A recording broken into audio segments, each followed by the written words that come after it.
जानते हैं कि हमारे यूजीसी नेट योगा सिलेबस की सीरीज़ चल रही है। लास्ट वीडियो में हमने अपने कुछ टॉपिक कवर किए और दर्शन के विषय में चर्चा की।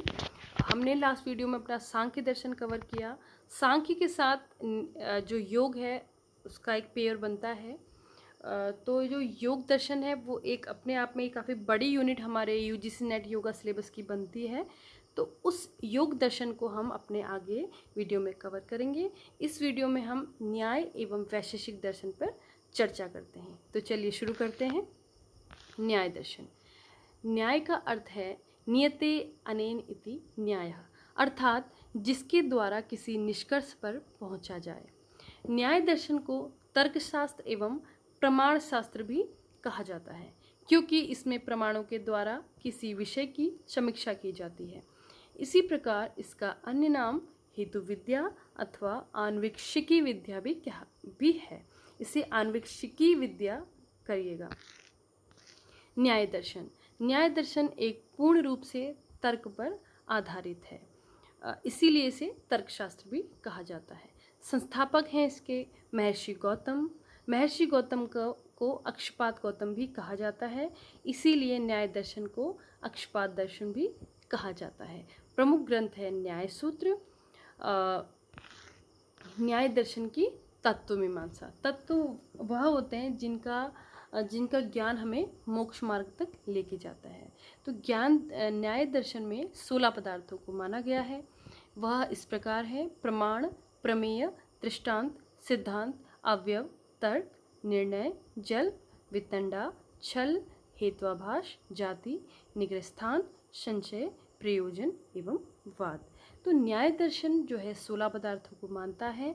यदि पेपर में क्वेश्चन बनता है कि न्याय दर्शन में पदार्थ की संख्या कितनी है, तो आप संख्या को जरूर याद रखिए कि 16 पदार्थ हैं एवं उनके नाम। सीक्वेंस आप नहीं भी सीक्वेंस याद करना कोई ज़रूरी नहीं है, किंतु उनके नाम एवं संख्या अवश्य आप याद करिए। इसे 2-3 बार रिवाइज करिए, वीडियो को 2-3 बार देखिए और नोट्स बनाइए, आपको ये ज़रूर याद हो जाएंगे।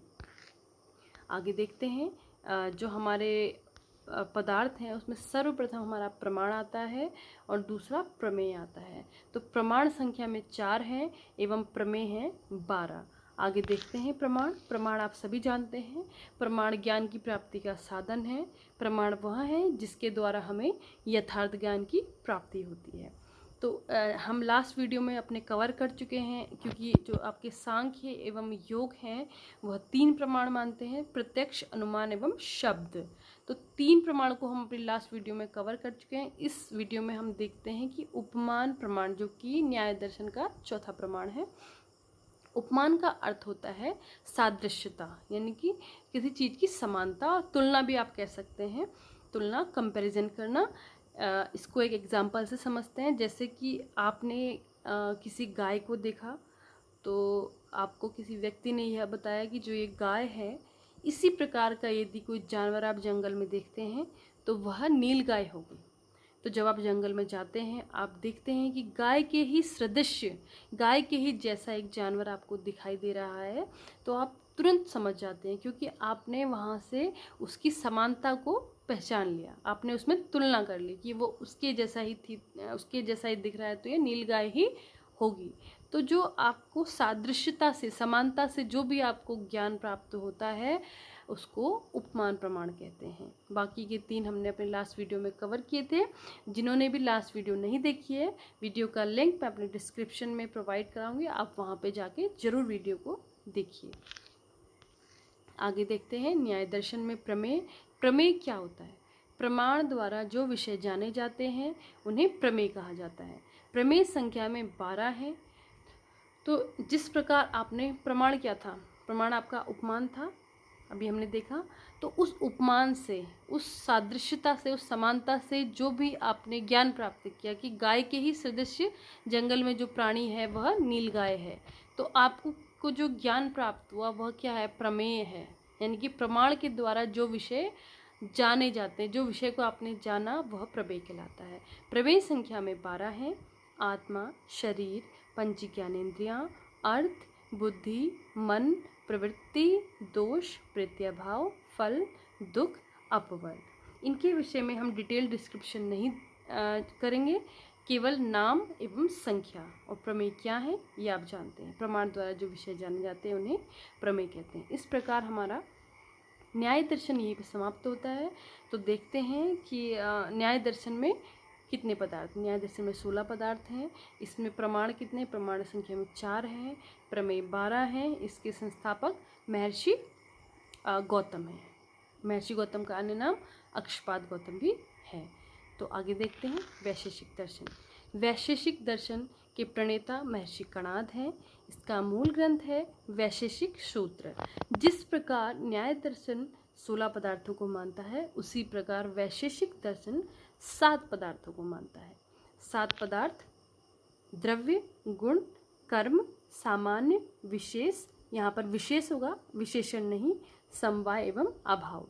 तो प्रथम 6 जो आपके पदार्थ हैं उन्हें भाव पदार्थ कहा जाता है, एवं 7वां अभाव पदार्थ। भाव पदार्थ इसलिए क्योंकि ये जो 6 तत्व हैं, 6 पदार्थ हैं, वो कहीं ना कहीं प्रत्यक्ष या अप्रत्यक्ष रूप से उपस्थित हैं, विद्यमान हैं। किंतु जो 7वां पदार्थ है वह अभाव। अभाव का अर्थ है जो है ही नहीं, जो है ही नहीं उसे पदार्थ में शामिल किया गया है। अगर इस प्रकार क्वेश्चन बनता है कि वैशेषिक दर्शन के अनुसार भाव पदार्थ कितने हैं, तो आप 6 याद रखिएगा। यदि आता है कि वैशेषिक दर्शन के अनुसार पदार्थ, केवल पदार्थ की संख्या आती है, तो 7 पदार्थ होते हैं। तो 1 बाय 1 हम पदार्थों को देखते हैं। पदार्थ हमारे 6 हैं, उनमें से द्रव्य की संख्या है 9। द्रव्य की संख्या कितनी है? 9 है। द्रव्य क्या है? गुणों का जो आश्रय, यानी कि जो आपके गुण हैं, यहाँ पे आप देखते हैं द्रव्य गुण, गुण आपका अगला पदार्थ है। तो गुणों का आश्रय, जो गुण इसमें उपस्थित रहते हैं उन्हें हम द्रव्य कहते हैं। वैसे जनरल लैंग्वेज में आप समझेंगे जो चीज़ उपस्थित है, जैसे आपके आसपास जो भी चीज़ आप देख रहे हैं जिसको, वो सब पदार्थ है एक सामान्य भाषा में। लेकिन दर्शन के अकॉर्डिंग हर चीज़ बहुत गूढ़ होती है, बहुत ही ज़्यादा चिंतन करने वाली होती है। तो आप इतना जनरल वे में इसको नहीं समझेंगे। यहाँ पर देखते हैं 9 पदार्थ हैं: पृथ्वी, जल, अग्नि, वायु, आकाश। ये आपके पंच महाभूत हैं जो कि आपके द्रव्य के अंदर आते हैं। अगला है काल मीन्स समय, दिक्, आत्मा, मन। दिक् मतलब आपका दिशा। तो आपके पंच महाभूत एवं काल, दिक्, आत्मा, मन, ये आपके 9 वैशेषिक दर्शन के अंदर द्रव्य हैं। अब आ जाते हैं गुण। गुणों की संख्या 24 है। गुण क्या हैं? जो द्रव्य में उपस्थित रहते हैं और जो द्रव्य को रूप, रस, गंध, स्पर्श, शब्द, संख्या, परिणाम, इस प्रकार के जो 24 आपके पदार्थ हैं, 24 गुण हैं, वह प्रदान करते हैं। जिस प्रकार आपका देख सकते हैं आपके द्रव्य में पंच महाभूत है, पंच महाभूत के अंतर्गत आपका अग्नि आता है। तो अग्नि का जो वो अग्नि का क्या है, अग्नि का तत्व गुण क्या है? रूप, रस है, जल, आपका पृथ्वी का गुण है गंध। उस प्रकार जो आपके जो गुण हैं वो आपके द्रव्य को रूप, रस, गंध, स्पर्श इत्यादि सब 24 गुण प्रदान करते हैं। तो इनको देख लेते हैं: रूप, रस, गंध, स्पर्श, शब्द, संख्या, परिणाम, पृथकत्व, संयोग, विभाग, परत्व, अपरत्व, द्रवत्व, स्नेह, बुद्धि, सुख, दुख, इच्छा, द्वेष, प्रयत्न, गुरुत्व, संस्कार, धर्म एवं अधर्म। इनके नाम जरूर याद रखिएगा। एवं संख्या तो मोस्ट इम्पॉर्टेंट क्वेश्चन बन जाता है। कभी कभी कन्फ्यूजन रहती है कि न्याय दर्शन में कितने पदार्थ हैं एवं वैशेषिक दर्शन में। तो न्याय में 16 पदार्थ हैं, वैशेषिक दर्शन में 7 पदार्थ हैं, द्रव्य 9 हैं, गुण आपके 24 हैं। आगे देखते हैं वैशेषिक दर्शन में कर्म। कर्म क्या है? कर्म है जो द्रव्य में रहता है। द्रव्य आपके पंच महाभूत, दिक्, काल, आत्मा, मन, उनमें जो विद्यमान रहता है वह कर्म है। यह पदार्थ का स्थानांतरण कराता है। कर्म से हम वैसे समझ सकते हैं कि क्रिया, एक्शन। तो इसमें 5 कर्म है। उत्प्रेक्षण नहीं, यहाँ पे होगा उत्क्षेपण। यहाँ पे करेक्ट कर लीजिएगा। उत्क्षेपण, अवक्षेपण, आकुंचन, प्रसारण एवं गमन। उत्क्षेपण मतलब ऊपर फेंकना, अवक्षेपण मतलब नीचे फेंकना, आकुंचन मतलब सिकुड़ना, प्रसारण मतलब फैलना, गमन मीन्स भ्रमण। आप देख सकते हैं कि जो ये आपके कर्म है वो द्रव्य में उपस्थित हैं। तो द्रव्य के अंदर अंतर्गत आपका पंचमहाभूत आता है। पंचमहाभूत में आपका पृथ्वी, पृथ्वी क्या करती है? पृथ्वी गमन करती है, पृथ्वी गमन करती है, इधर उधर परिक्रमा करती है। उसी प्रकार वायु है, वायु का प्रसारण होता है, वायु इधर उधर फैलती है। तो ये क्रियाएं आपकी पंचमहाभूत एवं आपके जो 9 द्रव्य हैं उनसे संबंधित है। आगे देखते हैं। 5 कर्म याद रखिएगा, उत्क्षेपण, अवक्षेपण, आकुंचन, प्रसारण एवं गमन। उसी प्रकार सामान्य, सामान्य क्या होता है? सामान्य जिसके कारण भिन्न भिन्न वस्तुएं एक ही जाति में सम्मिलित की जाती हैं। जैसे कि मनुष्य देख सकते हैं आप, कई सारे मनुष्यों में हम कहते हैं मनुष्यत्व है, यानी कि अलग अलग जाति को एक ही कैटेगरी में आपने सम्मिलित कर लिया।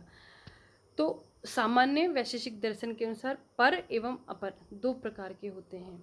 उसी प्रकार विशेष, विशेष अनेक होते हैं। जैसे आपने कई सारे मनुष्यों को एक ही जाति में सम्मिलित कर लिया और उन्हें मनुष्यत्व कह दिया। आप कई सारे पशुओं को एक ही जाति में आपने सम्मिलित करके उनमें पशुत्व का आपने एक संज्ञा दे दी। तो उसी प्रकार यदि हम हर पशु एवं हर मनुष्य को अलग अलग देखें तो उनमें अलग अलग विशेषता दिखेगी, जिससे कि उनका अपना अलग अलग व्यक्तित्व होता है। तो आप देख सकते हैं कोई व्यक्ति बहुत बुद्धिमान होता है, कोई व्यक्ति काफ़ी ईमानदार होता है, कोई बहुत पुरुषार्थी होता है। तो प्रत्येक जो उसकी विशेषता है वो उसको एक व्यक्ति से अलग बनाती है। तो विशेष जो है अनंत होते हैं, अनेक होते हैं। उसी प्रकार समवाय, समवाय का अर्थ है उपादान। समवाय का अर्थ जैसे आप कह सकते हैं कि जैसे गुण और गुणी का संबंध। जिस प्रकार की कपड़ा किससे बनता है? कपड़ा एक रेशे से बनता है, एक तंतु से बनता है। तो कपड़े का तंतु का संबंध जो कपड़े से है, गुण और गुणी का जो संबंध है उसे बोलते हैं समवाय। संबंध जो कभी ना खत्म होने वाला संबंध है। यदि रेशा ना हो तो कपड़ा नहीं बन सकता। तो उसका जो संबंध है, जो हमेशा चलने वाला संबंध है, उसे समवाय संबंध कहा जाता है। वो केवल एक होता है। अभाव आपके 4 हैं, प्राग भाव, प्रध्वंस भाव, अन्य भाव, अत्यंत भाव। प्राग भाव का अर्थ है जो चीज़ अभी निर्मित ही नहीं हुई है। यदि कोई चीज़ अभी निर्मित ही नहीं हुई तो उसका अभाव है। प्रध्वंस भाव यानी कि निर्मित तो हो गई किंतु नष्ट हो गई, निर्मित होने के बाद वह नष्ट हो गई। तो उसके नष्ट होने के बाद जो आपको अभाव देखने को मिलता है उसको बोलते हैं प्रध्वंस भाव। अन्योन्य अन्य भाव अर्थात कि एक में दूसरे का अभाव। यदि आप देखते हैं कि गाय में घोड़े का अभाव, अश्व का अभाव, अश्व में गाय का अभाव, तो एक में दूसरे का जो अभाव है उसे बोलते हैं अन्योन्य अन्य अभाव। अत्यंत अभाव, अत्यंत अभाव का अर्थ है कि अभाव है ही नहीं। जिस प्रकार की अग्नि की शीतलता, अग्नि की शीतलता हो ही नहीं सकती, क्योंकि अग्नि का जो गुण है वह उष्ण है। अग्नि शीतल हो ही नहीं सकती। उसी प्रकार कि आकाश के फूल, आकाश के कभी फूल हो ही नहीं सकते। तो अत्यंत अभाव है जिस चीज़ का, उसी प्रकार हमारे अभाव 4 माने जाते हैं। प्रमाण जैसे कि आपने देखा न्याय दर्शन और वैशेषिक में 4 प्रमाण माने जाते हैं, प्रत्यक्ष, अनुमान, उपमान एवं शब्द। एक चीज़ यहाँ पर मैं मेंशन करना भूल गई, उसमें जैसे कि सांख्य दर्शन सत्कार्यवाद मानता है, उसी प्रकार न्याय एवं वैशेषिक दर्शन असत्कार्यवाद मानते हैं, जिसको बोलते हैं आरंभवाद। वो बोलते हैं कि जो कार्य है उसमें कारण पहले से विद्यमान नहीं था, उसे उत्पन्न किया जाता है, वह पहले से ही विद्यमान नहीं रहता। असत्कार्यवाद एवं आरंभवाद। उसी प्रकार जो सांख्य और योग मानते हैं सत्कार्यवाद, अर्थात कि कार्य कारण में पहले से ही विद्यमान था। तो सांख्य योग सत्कार्यवाद, न्याय वैशेषिक असत्कार्यवाद को मानते हैं। तो इसी प्रकार हमारे दोनों दर्शन यहाँ पर समाप्त होते हैं। आगे की वीडियो में हम नेक्स्ट 2 आस्तिक दर्शन पर चर्चा करेंगे। फ्रेंड्स, यदि आपको मेरी वीडियो पसंद आई हो तो please like, share and subscribe कीजिए और बेल आइकन को ज़रूर प्रेस कीजिए, जिससे कि आपको आगे के नोटिफिकेशन मिलते रहें। Thank you so much.